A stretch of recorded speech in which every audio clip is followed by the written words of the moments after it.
What is up, guys? So I'm coming to you with a new Dragma deck profile for Rise of the Duelist. Look guys, this deck is amazing. There's so many different ways you can build it. I personally like building it sort of pure, sort of linked with the Synchron cards. But look, I'm going to show you a quick combo with my deck variant, then I'll go into the deck list. So we're going to start off with a normal summon Jet Synchron. Now, the thing about the Dragma archetype is that even though it seems kind of like an anti-extra deck archetype, in reality, this deck loves having cards from the extra deck. It loves them. It just wants them in the graveyard or on the field because all of their cards interact with it. Now, what Konami probably wanted you to initially do was to wait for your opponent to put a bunch on the field. But come on, this is 2020. We can't wait for our opponent to do something. So what we're going to do instead is just simply play it like it's a Synchron deck. Because what this Synchron combo will do for us is it's going to let us draw 4 whole cards. And then on top of that, it's also going to load up our graveyard and our field with a bunch of monsters for the Dragma. A bunch of extra deck monsters for the Dragma cards to now pop off with. And this deck, look guys, the amount of negates it puts out is insane. But it's not just that. The Dragma cards are very, very good at just kind of stalling the game for your opponent and playing that resource game. That's the kind of deck that they are natively. So we're going to go into that standard link cross combo. I mean, there's nothing too special about this. You've seen this a million times in LH decks. And guys, until link cross gets banned, you're going to be seeing a lot more of this combo, to be honest. I feel like almost any deck that doesn't need their normal summon can definitely use this combo. So if you're playing a deck and it's rogue and it doesn't use their normal summon, guys, put this combo in, put one of the Synchron combos in, and your deck's gonna do just fine. But yeah, I'm gonna move on into that Auroradon. I mean, the amount of value I've going off this, and the fact that Auroradon is gonna lock me out of my extra deck again, it doesn't matter. It makes virtually no difference because I wasn't gonna go into my extra deck anyway. Like, other than using it for this combo, I'm not gonna be linking or doing anything else, so it does not really matter. But yeah, so let's go for that first summon. So the first thing we're going to do is use that Auroradon to pull out our Mecha Phantom Beast monster from our deck. So let's get rid of these two and pull out that O-Lion and then get into that TG. And this is really why this combo is so good, because you're providing yourself with free draws and you're also loading up your graveyard. I mean, it's literally everything you would need for this Dragma archetype. And it doesn't even matter that you're ending on only one negate, because the Dragma Dragma archetype has so many good negates. They have Fleur de Lis, which I already have in my hand, which is a really, really strong negate on its own, where it can be summoned kind of in the middle of another card resolving and then just negate it. It can be summoned in the middle of a chain and then negate a card. And then they also have their traps, which pop cards. I also play 1 or 2 cards in my extra deck, kind of like Elder Entity. So cards like Elder Entity are also really good for this deck, because Dragma Punishment, which I've just drawn, can, for example, be used with Elder Entity so that you can pop 2 cards instead of just 1. But yeah, you can see this. I'm getting so much value, loading up my graveyard with a bunch of cards which I don't need to care about, and they're just going to be banished. Magician Souls, another really good card for this archetype. This archetype can play Magician Souls really well because all of them are spellcasters. They can also play Spellbook Engine, so that's another engine I play in this deck. You're seeing a lot more being revealed. But guys, look, hit that like button, leave a comment, subscribe to the channel. I got more special videos coming for you soon. But yeah, as you can see, we've drawn 4 cards. I mean, you can make any deck strong with this, but this deck especially really benefits off this. So as you can see, I've just drawn everything. I've drawn the nuts. I mean, look how many cards that I've gotten off this. I'm just going to spam all the rest of my spells and kind of thin my deck a bit. But as you can see here, I mean, I've just drawn so many cards. Now I'm going to use Yugioh. Ecclesia's going to special summon herself. She's going to pull out my Maximus from the deck.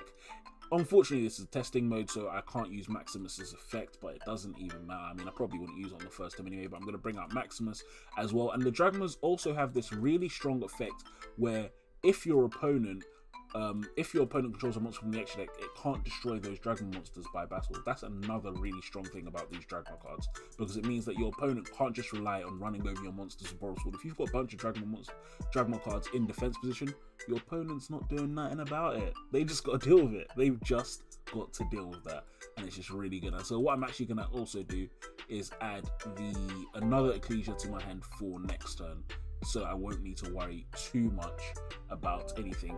And then look at that. So we've gone through that combo. We've got the Brolord Savage Dragon. We've got a pop here. We've got a negate in hand. We've got 2 monsters that they can't deal with. And we've got a whole hand of cards for next turn. So we also got this field spell, which is pretty good. But guys, this is kind of the standard combo you will be doing this. So it's really just that Halki combo. You're going to move into it, draw 4 cards, fill up your board. So let's go into that deck profile. So guys, here is the deck profile. So we're going to start off with kind of a standard Dragma lineup. You play 3 Ecclesia, best card in the deck. If it is special summoned or normal summoned, you add any Dragma card to your hand. Wonderful. Then we play 1 Aiden and 1 Theo. These cards aren't amazing, you can cut them, however they do provide some unique utility. One of the things about Aiden, which is very nice, is that he can special summon a Dragma from the deck if he's destroyed by any card effect or battle. Another good thing is Theo, the Dragma Iron Hammer. He is also really good for kind of modulating the attack of someone else in you. So again, they have some utility, which is nice, but you don't really need to play them. Maximus, a really strong card. Maximus, your 2 targets are going to be your Bastard, the Ashen Dragon, and your Elder, Entity, and Assist. Those are the 2 cards you're usually going to want to send off Maximus Dragma. And then you're going to get a pop and a draw and add in the end phase, which is making this amazing. You can also play 2 Elder, Entity, and Assist. If you can't afford the Halki combo, because it is quite expensive, it does require quite a few expensive cards, you can just play 3 Elder Entity, 1 Omega, all of those kind of cards, and you'll still achieve a similar kind of value proposition with those. It's just really good. Then moving on to Fleur de Lis. This is a really good card. Special summons from the hand and negates a face-up monster on the field. What's particularly strong about this is it does not target. It's non-targeting negation. Cards like this are always amazing. For example, I'm very worried about this card when it comes out, but Dragoon of the Red Eyes, for example, when it comes out, this would be a really good card against that. And then I play 1 Cardinal of Dogma, Tetradragmaton. This card looks so epic, guys. I mean, this is going to be a background or a screensaver or something for me because I love the way this guy looks on his throne. But yeah, this card is quite strong. Banish 4 monsters from the graveyard, so it's actually very good against decks like Salad and stuff, which can really just screw up their graveyard. And then if it battles a special summon monster, destroy all your opponent's attack position monsters and inflict burn for every extra deck monster they control. I mean, that's amazing. This card is really good.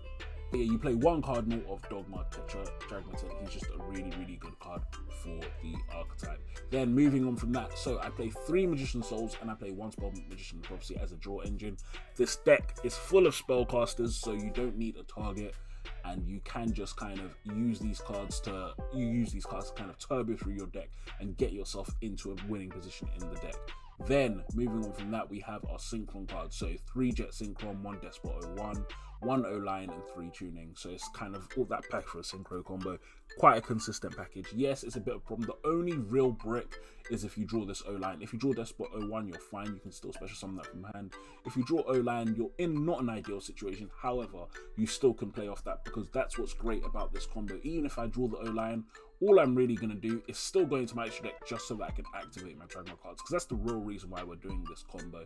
Then 3 Disciple of Nadir. This is an incredible draw spell. I mean, first it sends a card from your extra deck to the graveyard, so you're already going to get a pop or an end phase search off that. Then on top of that, you're also going to get to add a Dragma monster or Nullis, Filius of Albus. Now, I don't play Albus in this deck. I'm actually going to quickly search it just so I can show you that card if you're not aware of it. This card isn't bad. I mean, he can be special summoned out quite easily using your traps. The only reason why I don't really play him is simply that I don't feel like he's needed and he takes up a bit too much space in the deck. But you could swap him for one of these because he is not a bad card at all. He's basically a super poly by himself, and you can special summon him on your opponent's turn and super poly it with anything. I mean, that's quite good, so it's not a bad card at all. Moving on from that, then we're going to play 3 Dogmatic Nation Dragma. This card is quite good, however, it is not the main point of your deck. Right now I play this at 3 and Secret Village at 2. I think you could probably take this down to 2 and rather play Secret Village at 3 because this is actually just a better spell. However, yeah, it's really down to choice. But again, yeah, this card is quite good because it stops your opponent from targeting your Dragon monsters with extra deck monster effects. And then on top of that, if your Dragon monster battles an opponent's monster, it destroys that monster. Great. And even better, if this card is destroyed, you and your opponent both send a card from your extra deck to the graveyard. Now, the reason why stuff like this is particularly good, because normally you don't want to mill your opponent's cards, but the reason why that's particularly good, because if a monster is sent from the extra deck to the graveyard, it does not count as specially summoned. So for decks like Salad, Orcus, which love bringing things back from the graveyard, they cannot do that because the monster was not properly summoned, and so they can't use it for those purposes. That's why this effect still is quite good. But then moving on from that, Dragma Encounter, this spell is awesome. I mean, this trap is awesome. Basically, it's a monster reborn from one of your Dragma cards, or it adds it from the graveyard to the hand. I mean, both of those are really good effects. Then Dragma Punishment, this is another really good spell. Send a card from your extra deck to your graveyard. It has to have, the card has to have equal or higher attack to the monster you want to destroy. However, you've got an abundance of targets in your extra deck and you don't actually care about them. So if you don't resolve the Hauki combo, you can still use Dragma Punishment to screw over your opponent. Then, moving on to the extra deck, I mean, I don't really need to go over the cards in the Hauki Fabrax combo. Standard kind of cards, but only really 2 or 3 cards that I'll say are different of these two, which I've already gone over. And then moving on from that, we have Celine and Access Code Talker. It's a nice package to have in this deck. One thing that makes it particularly strong in this deck is the fact that all of your monsters or all of your dragon monsters are spellcasters, and so Celine will be able to revive all of them apart from Cardinal. However, Access Code Talker, again, still a really strong card. You're going to have so many different attributes. I mean, look at all the attributes that you'll go through in this combo. You're going to go through like 4. So Access Code is going to have a lot of damage. But yeah, guys, thank you for watching. That was my pure Dragma profile. I'm going to have more Dragma profiles coming out because I'm taking out, this probably isn't the most efficient way to play the deck. However, it's still a very good way to play the deck. This deck is a bit like Shadow's. It's so flexible. You can play it in so many different ways. But anyway, guys, if you enjoyed this video, leave a like, comment on the video, subscribe to the channel. I've got more stuff coming out soon. Peace.